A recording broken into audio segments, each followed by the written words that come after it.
The smell of wood smoke and wet earth pulls you awake before the sun rises. You are a Viking farmer in the north of Norway, and the day begins before the light does. Your longhouse is one long dark room shared by your family, your animals, and the winter cold. You rise from your sleeping bench, wrapped in a thick wool blanket that still holds the warmth of the night. Your wife is already awake, stirring a pot of porridge over the central hearth fire. The hearth sits in the middle of the longhouse floor, and its smoke rises slowly through a hole in the turf roof above. Two children sleep on the far bench, bundled under sheepskins, their breath fogging in the cold air. You pull on your wool tunic, your thick woolen trousers, and wrap your leather belt around your waist. Your boots are made from animal hide, stuffed with dry grass for warmth. Outside, the world is grey and still, the fjord flat as iron in the early morning. The mountains across the water are white with snow down to their feet. You walk to the animal pen attached to the side of the longhouse and check on the cattle. In winter, the animals live inside or beside the longhouse, and their body heat helps warm the whole building.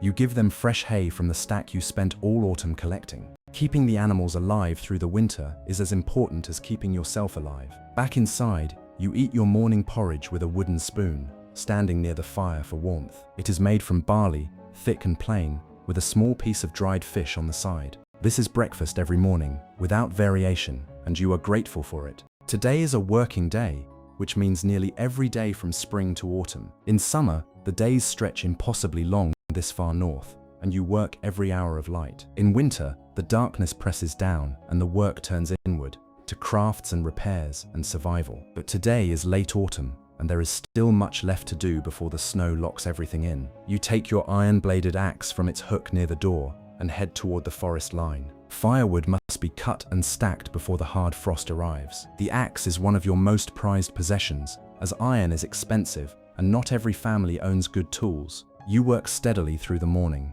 splitting logs and building a growing stack near the longhouse wall. Your neighbor Bjorn arrives after mid-morning, and the two of you work together without much talking. In this community, people help each other, because in the north, isolation in winter can kill you. At midday you break and eat dried meat, hard cheese, and flatbread washed down with weak ale. The ale is safer to drink than the stream water in some seasons, and everyone drinks it, including the children. Bjorn tells you that a trading ship arrived at the harbor yesterday with goods from the south. There is word of iron, amber beads, silver coins, and bolts of fine linen cloth. You have a surplus of dried fish and a few fox pelts to trade, and your pulse quickens slightly. Trade is how a farmer in the north acquires what the land cannot grow. After the wood is stacked, you spend the afternoon in the small workshop beside the longhouse. You are mending a broken harness using strips of wet leather and a bone needle.